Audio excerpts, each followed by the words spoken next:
భరద్వాజ్ గారు game changer cinema చూసాం. ఎప్పటి నుంచో ఎదురు చూస్తున్న మెగా అభిమానుల సినిమా ఈరోజు రిలీజ్ అయింది. అవును. సినిమా పరిస్థితి ఏంటి? శంకర్ బౌన్స్ బ్యాక్ అయ్యారా? దిల్ రాజు గారు చాలా ఆశలు పెట్టుకున్నారు ఈ సినిమా పైన. రామ్ చరణ్ గారు పర్ఫార్మెన్స్ ఎలా ఉంది? ఈ సినిమాలో చెప్పుకోదగింది రామ్ చరణ్ పర్ఫార్మెన్స్. ఓకే, చాలా బాగా నటించాడు. పర్టికులర్గా అప్పన్న క్యారెక్టర్లో అయితే జీవించాడు. అంటే రామ్ చరణ్ ఈ స్థాయిలో నటిస్తాడా అనిపించే లెవెల్లో ఉంది అది. అంటే చాలా చాలా సీనియర్ ఆర్టిస్ట్ చేస్తున్నట్టుగా ఒక అనుభూతి కలిగించాడు ఆయన. చాలా బాగా చేశాడు.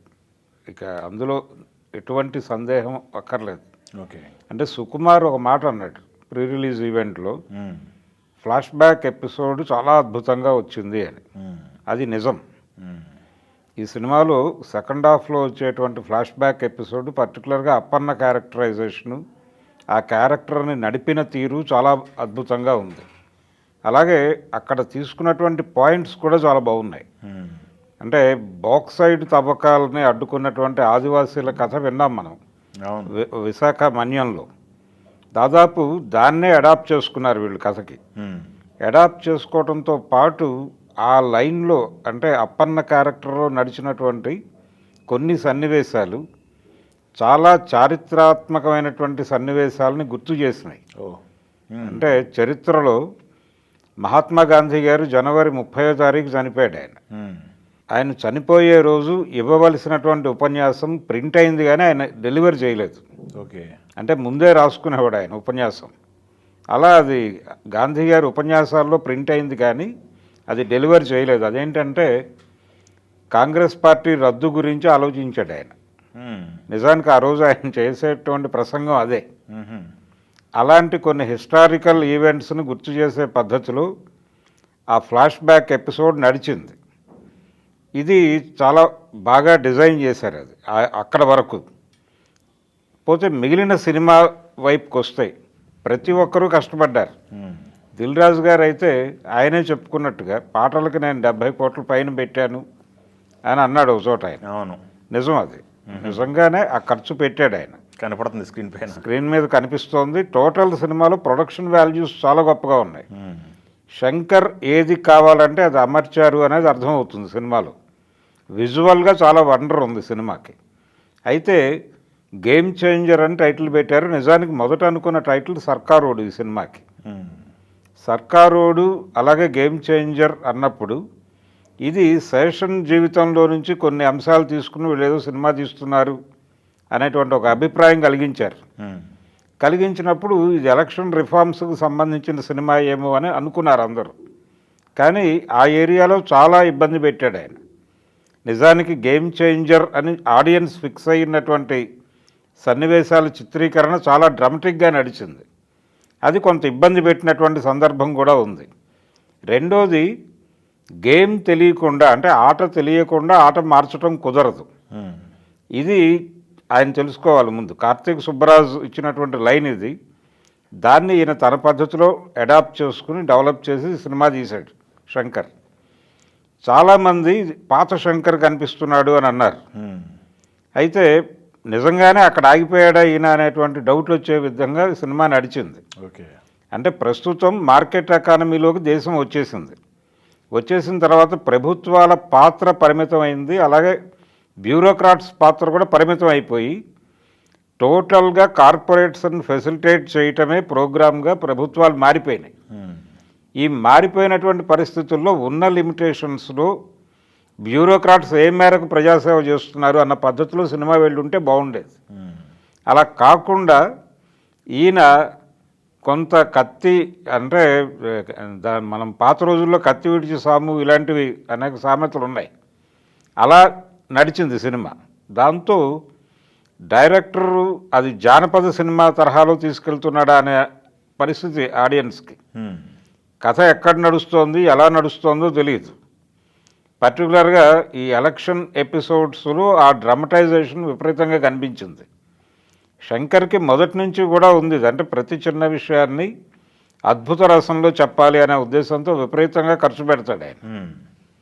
ఆ ఖర్చుకు వెనుకాడు దలుచుకోలేదు ప్రొడ్యూసర్, చేద్దామన్నాడు. కానీ లాజిక్ మిస్ అయినటువంటి సందర్భాలు అనేకం వెళ్ళిపోయినాయి సినిమాలో. ఇది ఒక పవర్ గేము. ఈ పవర్ గేమ్లో భాగంగా హీరోకి విలన్కి మధ్య నడిచేటువంటి ఎపిసోడ్లు అన్నీ చాలా రొటీన్గా నడిచినాయి. అన్ప్రిడిక్టబుల్ అని ఆయన చెప్తాడు, కానీ డైలాగు టోటల్గా ప్రిడిక్టబుల్గానే ఉంది సినిమా. ఒక్క ఆ ఫ్లాష్ బ్యాక్ ఎపిసోడ్ ఒకటి, ఇంటర్వెల్ బ్యాంగ్ ఒకటి, ఆ రెండింటినీ చాలా క్యూరియస్గా నడిపాడు. అవి జనాలను అట్రాక్ట్ చేసినాయి. అలాగే ప్రతి క్యారెక్టరు చాలా చాలా అద్భుతంగా పెర్ఫామ్ చేశారు ప్రతి ఒక్కరు, ప్రతి నటుడు. అంజలి చాలా బాగా పెర్ఫామ్ చేసింది తన క్యారెక్టరు. రామ్ చరణ్ అయితే నెక్స్ట్ లెవెల్లో ఉన్నాడు. ఈ సినిమాలో సముద్రకనికి పెద్దగా పాత్ర లేదు, కానీ ఎస్జే సూర్య తనకిచ్చిన క్యారెక్టర్ని చాలా అద్భుతంగా చాలా ఎన్హాన్స్ చేశాడు ఆయన సినిమాకి. ఈ సినిమా ఏ మేరకైనా విజయం సాధిస్తే అది ఆ సక్సెస్ రామ్ చరణ్కి అలాగే ఎస్జే సూర్యకి చెందాలి. ఆ లెవెల్లో పెర్ఫామ్ చేశారు ఇద్దరూ కూడా పోటాపోటీ. వాళ్ళిద్దరి మధ్య నడిచినటువంటి సన్నివేశాలన్నీ కూడా, అంటే ఆ హైడ్ అండ్ సీక్ ఇవన్నీ మనం చాలా సినిమాల్లో చూస్తున్నాం ఈ మధ్య. హీరో విలన్ క్యారెక్టర్లు ఆ క్యారెక్టరైజేషన్స్ మీద ఎక్కువ శ్రద్ధ పెడుతున్నారు. అది కనిపించింది తెర మీద, బాగా నడిచింది. అలాగే డైలాగ్ రైటర్గా ఆయన కూడా చాలా మంచి డైలాగ్స్ రాశాడు, బుర్రా సాయి మాధవ్. అందులో నీ ముందున్నవాడి శక్తి ఏంటో నీ వెనుకున్నవాడికి తెలియాలి, ఇలాంటి డైలాగ్స్ కనెక్ట్ అయినాయి జనాలకి. అది కూడా ఆ మేరకే. కానీ మెయిన్ ప్రధానమైనటువంటి ఆటలోకి సినిమా వచ్చేసరికి అక్కడ చాలా తడబాటుకు గురయ్యాడు ఆయన. అంటే ఆట మారిపోయింది అనే విషయం ఆయనకు అర్థం కాలేదు, డైరెక్టర్ గారికి. అర్థం కాకపోవడంతో చేంజ్ చేయటం ఎలా అనేది ఆయనకు అర్థం కాలేదు. ఆ చేంజ్ చేయటం కోసం జరిగే కసరత్ అంతా కూడా ఇన్ టోటల్ జానపద సినిమా పద్ధతిలో నడిచింది. అందుకని ఒక రకమైన మిక్స్డ్ టాక్తో ఆడియన్ బయటకు వస్తున్నాడు. ఇప్పుడు ఈ సినిమా మీద చాలా భారీ అంచనాలు ఉన్నాయి. దాదాపు 3 సంవత్సరాల పైన రకరకాల కారణాల చేత నడిచింది ఈ సినిమా. నిజానికి ఇది రామ్ చరణ్ చెప్పినట్టు ఇంకా ఎర్లీగా 1.5 year లోపే అయిపోవాల్సిన సినిమా. నిజానికి అలా కంప్లీట్ అయి ఉంటే ఇది వేరే రేంజ్లో ఉండేది. ఎప్పుడైతే ఇది భారతీయుడు 2కి క్లియరెన్స్ రావటం, ఆయన అటు వెళ్ళిపోవటం, ఇది డిలే అవటం, ఈ టోటల్ ఎక్స్పెక్టేషన్స్ సినిమా మీద భారీగా ఉండటం, వీటన్నిటి రిజల్టు ఇప్పుడు మిక్స్డ్ టాక్లో నడుస్తోంది సినిమా. ఇది ఏ లెవెల్లో పాన్ ఇండియా స్థాయిలో, అంటే ఆడియన్స్ని ఏ మేరకు నిలబెట్టుకోగలదు ఈ సినిమా అనేది చెప్పడం కష్టమే. శంకర్ తన్ని తాను చాలా సానబెట్టుకోవాల్సిన అవసరం ఉంది ఒక దర్శకుడిగా. ఆయన గతంలో చేసినటువంటి మ్యాజిక్లు, అంటే ప్రతి సీన్ని పాత శంకర్ ఎలా తీస్తాడు అన్న పద్ధతిలో డిజైన్ చేసుకుంటూ వెళ్ళాడు ఆయన. అందుకని ప్రతి ఒక్కరూ కూడా పాత శంకర్ అనే మాట వాడారు విపరీతంగా. కానీ పాత శంకర్ కాదు, శంకర్ మారాలి, అక్కడ ఆగిపోయాడు. అక్కడి నుంచి చాలా ముందుకు రావాలి. ఒక అద్భుతమైనటువంటి నటన, చాలా గొప్పగా పెర్ఫామ్ చేశాడు. అప్పన్న క్యారెక్టర్లో రామ్ చరణ్ అయితే అసలు మామూలుగా లేదు. అతని మీద అద్భుతమైన కథలు డిజైన్ చేయొచ్చు అనేటువంటి ఒక భరోసా ఇచ్చాడు. ఈ భరోసా నిజానికి ఆయన ఇంతకుముందు రంగస్థలం సినిమాలోనే ఇచ్చాడు. ఇందులో ఈ అప్పన్న క్యారెక్టర్లో చాలా పర్టికులర్గా ఇంకా మెచ్యూరిటీ కనిపించింది అతని నటనలో. కాబట్టి అటువంటి నటుడిని పెట్టుకుని ఎలాంటి కథలు డిజైన్ చేయాలి అనేది ఒక సవాల్. ఆ సవాల్ అందుకోవడంలో శంకర్ తడబాటుకు గురయ్యాడు. సో ఇది రామ్ చరణ్ విజయం. రామ్ చరణ్ విజయము, శంకర్ పరాజయం అనే చెప్పుకోవాలి ఈ సినిమా. ఇది టోటల్గా గేమ్ చేంజర్ కథ.